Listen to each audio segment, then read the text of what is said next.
এরপরে প্রশ্ন হলো, কারো সন্তান মারা গেলে সে কি বাবা মায়ের জন্য সুপারিশ করবে? যদি কারোর সন্তান মারা যায়, ছোট বাচ্চা মারা যায়, নবী করিম সাল্লাল্লাহু আলাইহি সাল্লামের হাদিসের আলোকে তার জন্য দুটি সুসংবাদ আছে। কয়টি সুসংবাদ? দুটি সুসংবাদ আছে। এর ভিতরে একটি সুসংবাদ হলো, যদি কোনো আল্লাহর বান্দা তার সন্তান দুনিয়া থেকে চলে গেছে, এই জন্য সে সবর করে, এই জন্য সে ধৈর্য ধারণ করে, হাহুতাশ না করে, মালাকুল মউতকে গালিগালাজ না করে, ভাগ্যকে গালিগালাজ না করে, জামা কাপড় ছেঁড়াছিঁড়ি, ভাঙচুর, বুক ছাপড়ানো, মাথায় আঘাত করা, গালে আঘাত করা, এরকম অসহনশীলতার কোনো কাজ না করে, বরং আল্লাহর ফয়সালাকে যদি সে মেনে নেয়, হাদিসে আসছে আল্লাহ রাব্বুল আলামিন আল্লাহর ফেরেশতাকে জিজ্ঞেস করবেন, তোমরা আমার বান্দার কলিজার টুকরা নিয়ে এসেছো? সাহাবীরা বলবে, হ্যাঁ আল্লাহ। সে তার ছেলেকে কলিজার মতো ভালোবাসতো, সে নিজের কলিজার টুকরার মতো মনে করত, আমরা তাকেই, হায়াত শেষ হয়েছে আপনার নির্দেশে আমি নিয়ে এসেছি আমরা। আল্লাহ রাব্বুল আলামিন তখন ফেরেশতাদেরকে বলবেন যে আমার বান্দার প্রাণাধিক প্রিয় তার সন্তানকে তোমরা নিয়ে এসেছো, তার কলিজার টুকরা তোমরা নিয়ে এসেছো, তার মৃত্যু হয়ে গেছে, সন্তান হারানোর পর আমার সন্তান, আমার বান্দার অবস্থান কি?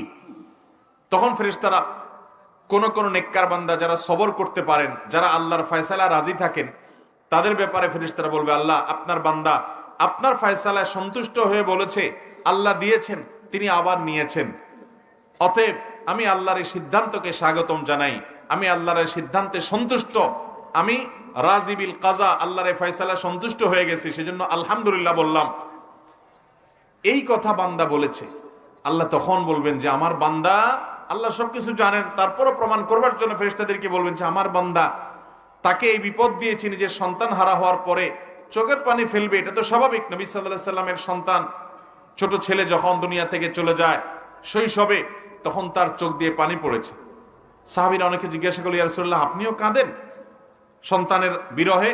নবী সাল্লাল্লাহু আলাইহি সাল্লাম বলেছেন, হ্যাঁ, এটা তো খুব স্বাভাবিক যে আপনজনের বিদায়ে মানুষের কষ্ট হবে, চোখের পানি আসবে, কিন্তু মানুষ বেসবর হবে না, মানুষ আল্লাহর প্রতি অধৈর্যশীল হয়ে কোনো কুফরি কালাম বলবে না, আল্লাহর ফয়সালাকে মেনে নিবে।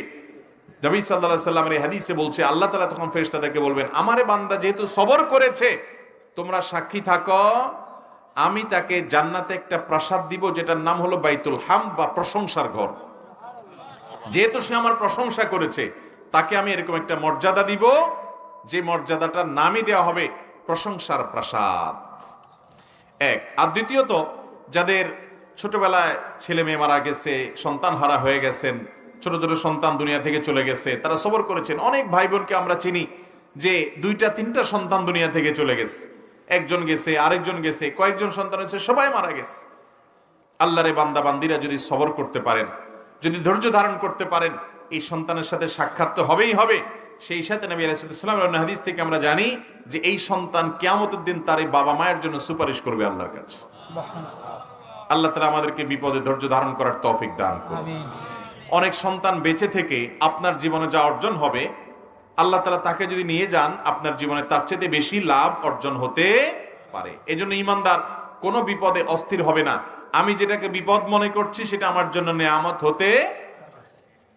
অতএব যাদেরকে আল্লাহ তাআলা এই পরীক্ষায় ফেলেছেন যে সন্তান দুনিয়া থেকে চলে গেছে, আল্লাহ তাআলা তাদেরকে সবর করার তৌফিক দান করুন।